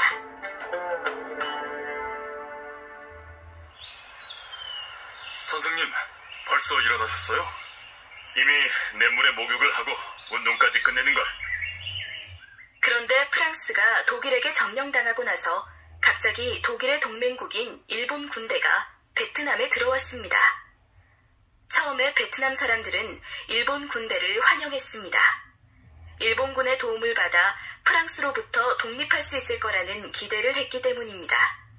하지만 일본은 프랑스보다 더 악랄하게 베트남 국민을 착취했습니다. 우리가 프랑스로부터 너희를 지켜주고 있다는 건 모르나? 어서 쌀을 내놔! 우리 가족도 끼니를 때우지 못하고 굶고 있다고요. 앞으로 이 마을 논밭에는 아주까리를 심도록 한다. 그럴 수 없어요. 벼농사를 지어야 밥을 먹고 살지요. 네 입으로 들어가는 건 중요하지 않아. 아주까리로 기름을 짜야 무기를 만들 수 있단 말이다. 이제 적은 둘로 늘었어. 하지만 저들과 맞서 싸우기에는 아직 우리의 힘이 부족해. 어쩌면 좋을까? 호치민은 프랑스와 일본을 공격하기 위해 미국과 손을 잡았습니다. 당시 미국은 독일과 일본에 맞서 싸우고 있었습니다. 어서 오시오.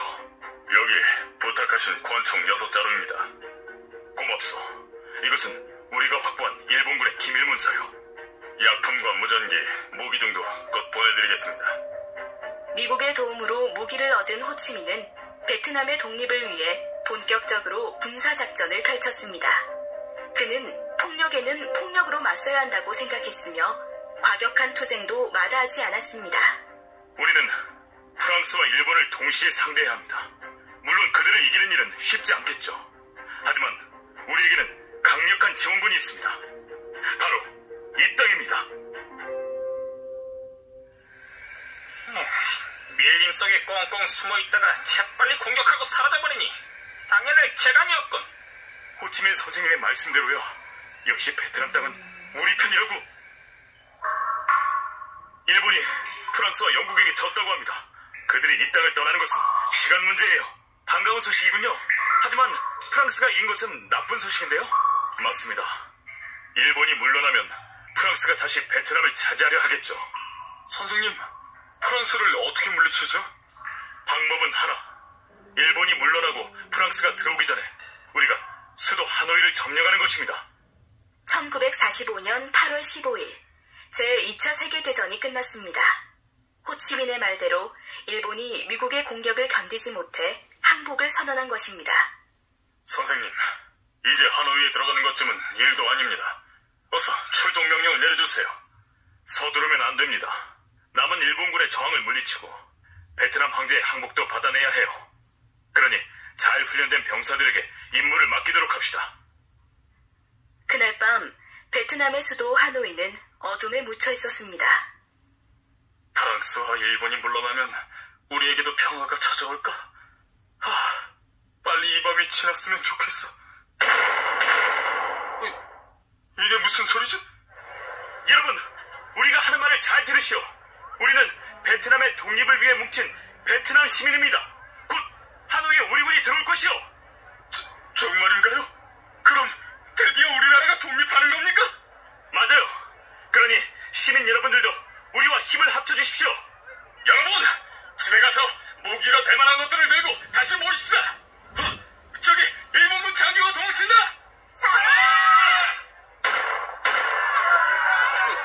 우리 일본은 이미 전쟁에서 진 나라요.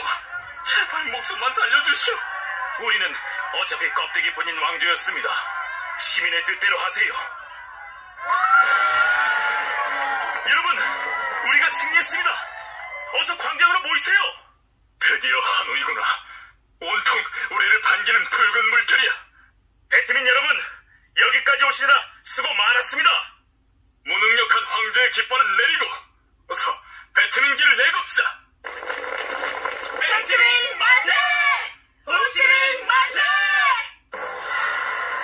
프랑스가 들어오기 전에 하노이를 손에 넣어야 한다는 호치민의 지시대로 베트민은 며칠 만에 베트남의 중북부 지방 대부분을 장악하고 수도 하노이에 입성했습니다. 오랫동안 다른 민족의 지배를 받던 땅에 드디어 베트남 민족 스스로 베트남 민주공화국이라는 나라를 세운 것입니다. 베트남 국민은 이 모든 것을 이룬 호치민을 베트남 민주공화국의 첫 번째 주석으로 추대했습니다. 55살의 호치민은 하노이의 바딩 광장에서 독립선언서를 낭독하며 주석으로 취임했습니다.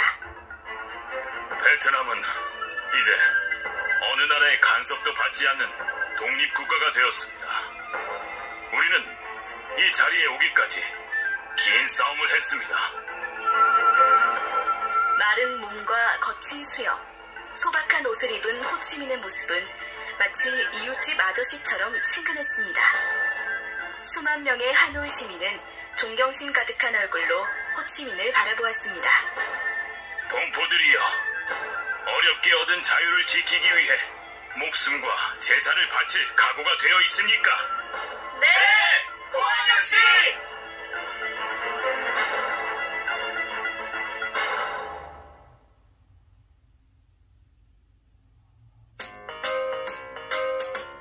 세계위인전 후 시리즈 호치민 7부 세계를 놀라게 한 나라.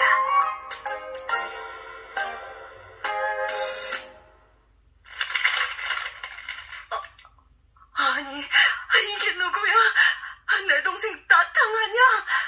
소식이 끊긴 지 30년이 넘었는데 신문에서 얼굴을 보게 되다니. 신문에서 베트남 민주공화국의 초대 주석이 된 동생의 모습을 본 누나 타이는 하노이까지 호치민을 만나러 갔습니다.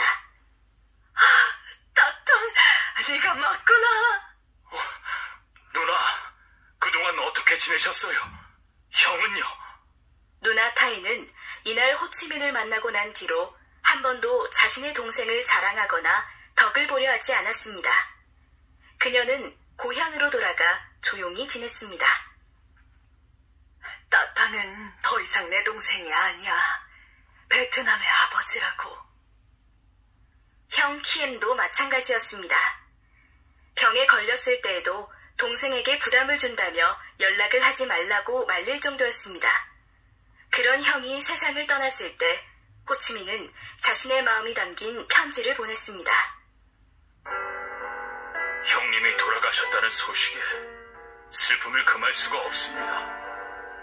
하지만 나라 일로 매우 바쁜 데다가 거리가 멀어 장례식에 참석하지 못합니다.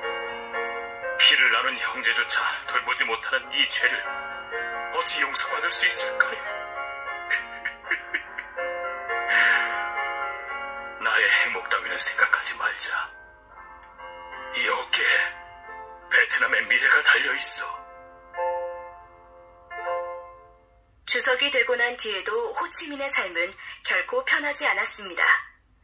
수도 하노이가 있는 베트남의 북부지방에는 베트남 민주공화국이 들어섰지만 남부지방에는 어느새 프랑스군이 다시 들어와 있었습니다.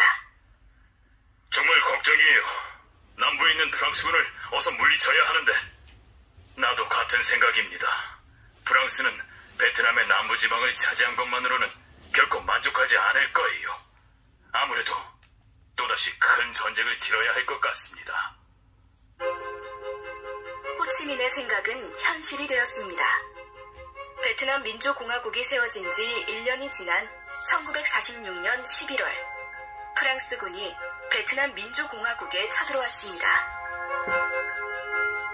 프랑스가 전쟁을 원한다면 우리도 피할 이유가 없지요.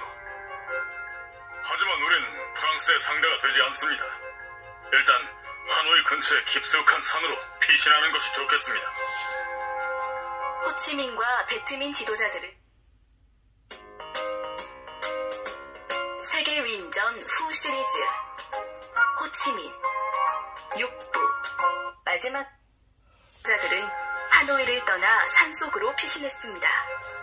하노이를 떠나기 전 호치민은 프랑스를 향해 경고를 남겼습니다. 우리는 산으로 도망쳤다가 밤이면 나타나서 당신들을 괴롭힐 것이다. 우리가 프랑스군 한 사람을 죽이는 동안 당신들은 베트남군 10명을 죽일 것이다. 하지만 우리 땅을 먼저 떠나는 것은 반드시 프랑스군이 될 것이다. 큰일 났습니다. 프랑스군이 하노이 시내로 들어와 기지를 부쉈어요. 더 이상 두고 볼 수 없어요. 우리도 공격합시다. 자유는 싸워야 얻을 수 있는 것이요. 1946년 12월 19일 저녁 8시 베트민은 프랑스 군대의 공격에 맞서 전쟁을 시작했습니다. 이것이 바로 제1차 인도차이나 전쟁입니다. 이 전쟁은 8년간 계속되었습니다. 조심하세요. 프랑스군에게 잡히면 끝입니다. 무슨 일이 있어도 주성님만은 살아남으셔야 해요. 저기다! 공격하라! 역시 프랑스군을 상대하기에는 아직 많이 부족해. 여러분, 우리의 저항은 길고 고통스러울 것입니다. 하지만 그것은 두렵지 않습니다. 우리는 베트남이 완전한 독립을 이루고 통일될 그날까지 투쟁해야 합니다. 총이 있는 자는 총을 들어라. 칼이 있는 자는 칼을 들어라. 총도 칼도 없으면 곡괭이와 막대기라도 들어라. 조국을 위해 모두 일어나자! 처음에는 우수한 무기를 앞세운 프랑스군이 이기는 것처럼 보였습니다. 하지만 밀림을 이용한 베트민군의 게릴라 전술을 끝까지 당해낼 수는 없었습니다. 포탄 투하! 이럴 수가. 우리가 만든 길이 흔적도 없이 사라졌어요. 절망하면 안 됩니다. 그동안 베트남의 독립을 위해 목숨을 바친 수많은 사람을 생각해 보세요. 길은 다시 만들면 됩니다. 정글 속에 길을 뚫고 무기를 나누도록 합시다.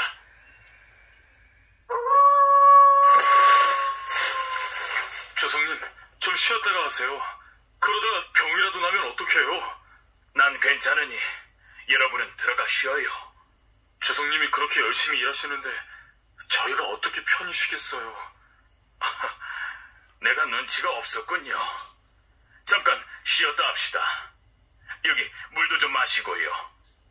같이 지내다 보니 사람들이 왜 호치민 주성님을 호 아저씨라고 부르는지 알겠어. 얘들아, 이 길을 호치민 루트라고 부르는 게 어때? 베트남을 승리로 이끌어주신 주성님처럼 이 길이 전쟁에서 승리를 가져오길 바라는 마음에서 말이야. 좋은 생각이다. 게다가 우리 베트남에서 호치민 주성님을 존경하지 않는 사람은 없잖아. 베트민군은 어두운 밤이면 호치민 루트라 불리는 정글 속의 길을 통해 탄약과 식량을 지고 날랐습니다. 호치민 루트는 북베트남에서 무기와 물자를 나르기 위해 정글 속에 만든 길로 무려 480km에 이르렀습니다. 프랑스 놈들, 자기네들이 정말로 이긴 줄 알고 모두 골아떨어져 있겠지? 우리가 이렇게 자기네들을 포위하고 있는 건 꿈에도 모른 채 말이야. 이런, 주변이 모두 베트민 놈들이야! 1954년 베트민과 프랑스군 사이에 치열한 전투가 벌어졌습니다. 베트민은 높은 산 위에 올라 프랑스 군대를 에워싼 뒤 점점 안으로 좁혀 들어왔습니다. 빠져나갈 곳을 찾지 못한 프랑스군은 우왕좌왕하다가 결국 무너지고 말았습니다. 마침내 프랑스군은 항복을 선언했습니다. 제1차 인도차이나 전쟁은 베트남의 승리로 끝났습니다. 하지만 기쁨은 잠깐이었습니다. 전쟁이 끝나고 인도차이나 문제를 논의하기 위해 열린 제네바 회담에서 미국, 영국, 중국 등의 힘센 나라들이 베트남을 남북으로 가른 것입니다. 북쪽은 우리 베트남 민주공화국이, 남쪽은 전 황제 바오다이가 이끄는 임시정부가 지배한다고 합니다. 말도 안 돼요! 전쟁에서 이기고도 이런 수모를 당하다니요! 주성님, 다시 싸워야 합니다! 그럴 수는 없어. 지난 8년 동안 긴 전쟁을 치르며 베트남 국민이 겪었던 고통을 생각해봐요. 그렇지만 물론 우리가 그동안 계속 이겨왔으니 이번에도 이길 수 있을 것이라 생각할 수도 있겠죠. 하지만 새로운 상대는 미국입니다. 베트남을 둘로 나누는 데에 큰 역할을 했던 나라는 바로 미국이었습니다. 당시 미국은 전쟁에 필요한 무기를 만들어 팔아 빠른 속도로 성장하고 있었습니다. 한때 베트민과 손을 잡았던 미국은 자신들에게도 힘이 생기자 베트남에 압력을 가하기 시작했습니다. 미국은 자본주의를 대표하는 국가로서 자신들과 반대 성격을 가진 사회주의 국가들을 경계했습니다. 그래서 베트남도 침공하여 자본주의 국가로 만들려 한 것입니다. 한때 동맹국이었던 미국이 이젠 우리의 가장 큰 적이 되다니. 미국은 떠오르는 강대국입니다. 저문은 해였던 프랑스와는 달라요. 섣불리 행동하다간 우리 베트남이 크게 당할 수도 있어요. 제네바 협정에 따라 2년 후 통일에 대한 국민의 의견을 묻는 선거가 있을 테니 일단 기다려봅시다. 네, 주성님. 한편 제네바 협정에서 결정된 대로 프랑스군은 베트남을 떠났습니다. 호치민은 별다른 환영식도 없이 조용히 하노이에 들어왔습니다. 분단된 조국에서 맞이하는 반쪽짜리 승리를 축하할 수는 없었기 때문입니다. 주성님, 머무실 곳을 마련해 두었습니다. 프랑스 총독이 살던 총독궁을 개조한 곳이에요. 아닙니다. 베트남 국민들의 고통은 아직도 끝나지 않았는데 나 혼자 화로운 곳에서 지낼 수 없어요. 호치민은 화려한 주석궁을 마다하고 주석궁 안에 있는 정원사의 허름한 오두막에서 생활했습니다. 그리고 베트남 국민을 위해 굶주림과 문맹, 외세를 물리치는 3대 정책을 추진했습니다. 지금 북베트남에는 전쟁과 홍수, 가뭄으로 인해 농사를 지을 곳이 없습니다. 모두 한마음으로 땅을 일궈야 해요.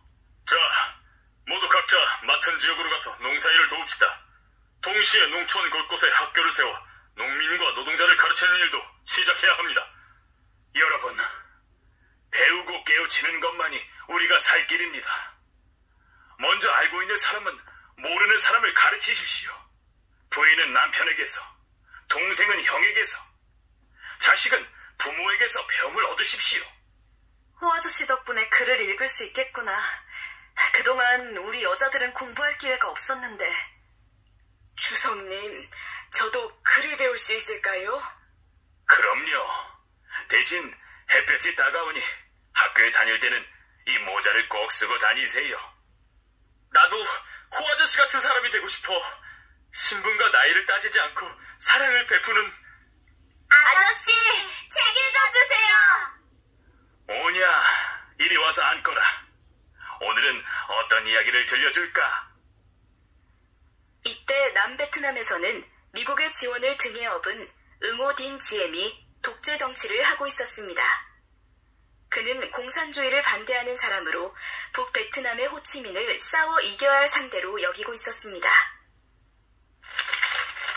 남베트남 응오딘 지엠 대통령의 독재와 부패에 항의하던 한 스님이 스스로 몸을 태워 자살하다. 결국 이런 일이 일어나고 말았군. 주성님, 남베트남에서는 국민의 90%가 믿는 불교를 탄압하고 있답니다. 게다가 대통령의 친척이 모두 관직에 앉아 부정부패를 일삼는다더군요. 큰일이군요. 이러다가 응오딘 지엠이 미국을 끌어들이기라도 한다면 우리 민족의 통일은 영영 이루어지지 않을 거예요. 미국이 베트남에 들어온다고요? 네. 미국은 힘을 과시하기 위해서라면 무슨 짓이든 할 겁니다. 그러니 우리도 군대를 키워야 해요. 호치민은 1960년 12월 베트남 통일을 준비하기 위한 무장단체인 남베트남 민족해방전선, 즉 베트콩을 만들어 남부 베트남의 여러 지역을 장악하였습니다. 그러자 예상대로 미국은 북부 베트남의 항구인 통킹만으로 쳐들어왔습니다. 통킹만 사건으로 시작된 베트남 전쟁은 현대사 최고의 참혹한 전쟁이라 불릴 만큼 비참하고 끔찍했습니다. 미국은 북베트남 전역에 폭탄을 퍼붓기 시작했고 베트남 방방곡곡은 불바다로 변했습니다. 미국은 베트남 민간인의 집, 학교, 병원, 상점 등을 닥치는 대로 폭격하고 있다. 미군이 베트남에 퍼부은 폭탄은 제2차 세계대전 당시 연합국이 전 세계에 사용했던 것보다 1.5배나 많은 양이다.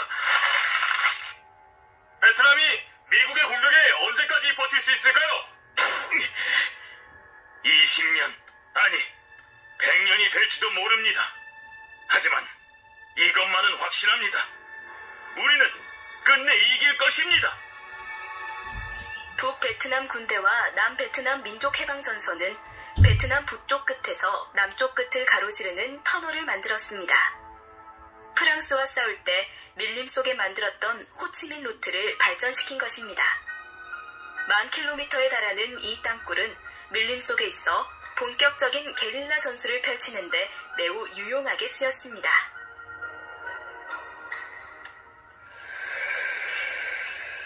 너희가 땅 위로 폭격을 한다면 우린 땅속으로 다니겠다. 어라, 베트콩들이 분명 이쪽으로 갔는데 어디로 사라졌지? 엄마, 미군이야. 어서 공격하고 숨어버리자. 베트콩들은 여자와 아이들까지 똘똘 뭉쳤어.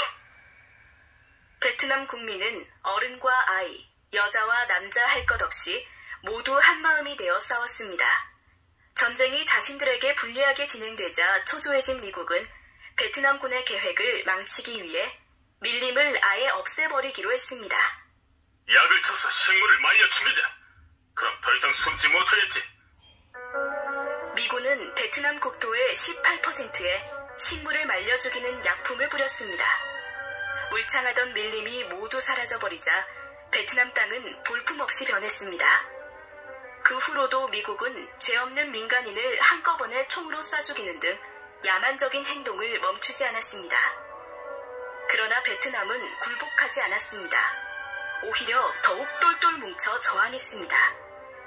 전쟁이 생각처럼 진행되지 않자 자신들이 질지도 모른다고 생각한 미군은 호치민에게 협상을 제안하였습니다.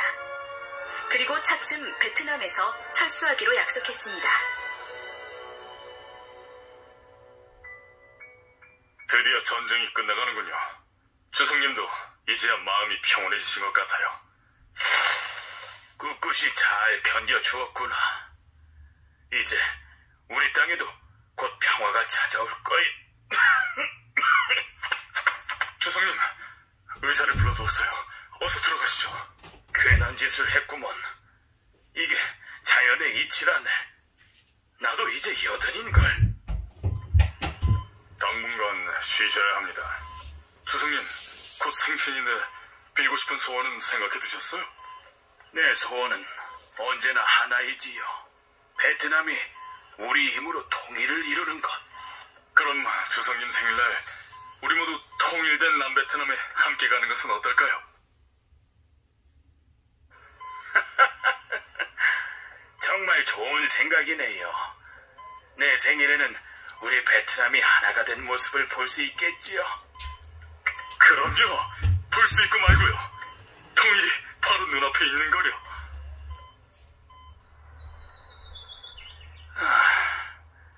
별로 움직이지도 않았는데 몸에 힘이 하나도 없군. 자꾸 어지럽고 눈이 흐려지는 게. 에이구, 이제 갈 때가 되었나 봐.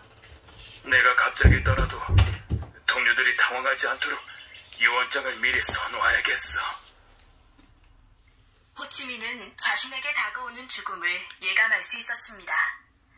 그렇지만 동료들에게는 숨기며 아무렇지 않게 주어진 일을 해나갔습니다.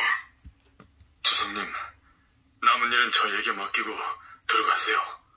아닙니다. 독립기념일처럼 중요한 행사를 소홀히 할 수 없지요. 오늘따라 죽이 참 맛있네요. 오후에는 군대를 둘러보기로 했었죠. 이제 좀 쉬셔도 될 텐데 저리 고집을 피우시니.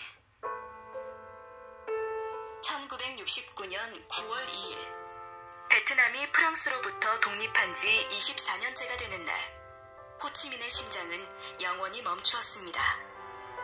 79살의 그에게 남겨진 물건이라곤 낡아빠진 헌옷 몇 벌과 책 몇 권이 전부였습니다.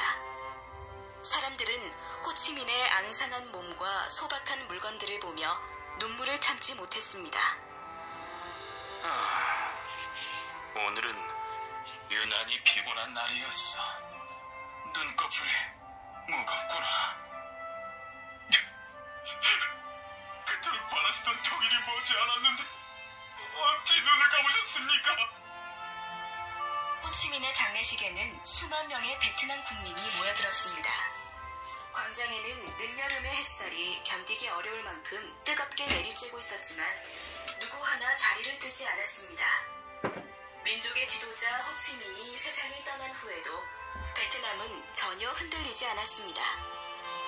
국민 한 사람 한 사람의 마음속에 존경하는 호 아저씨가 그대로 살아 숨쉬고 있었기 때문입니다.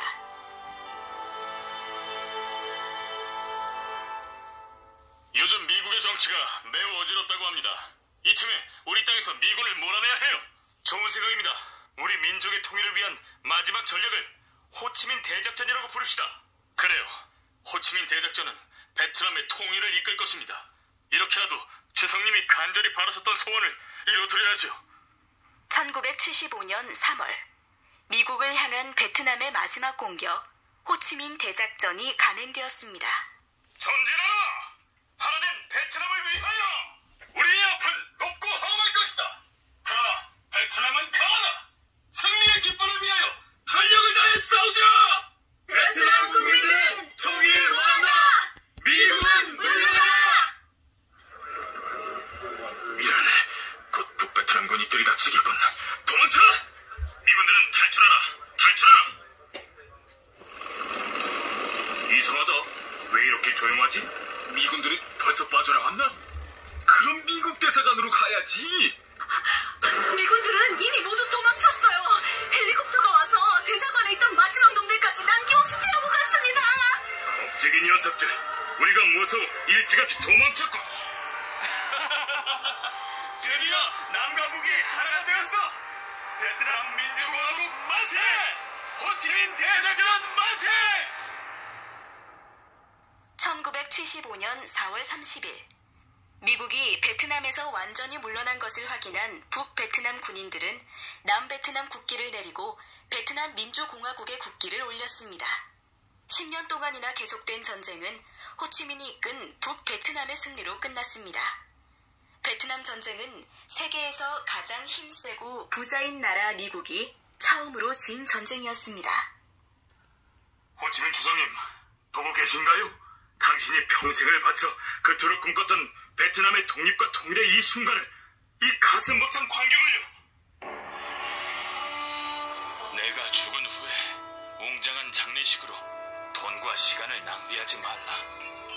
내 시신은 화장시키고 쟤는 세 부분으로 나누어 하나는 북부에, 하나는 중부에, 하나는 남부에 뿌려다오.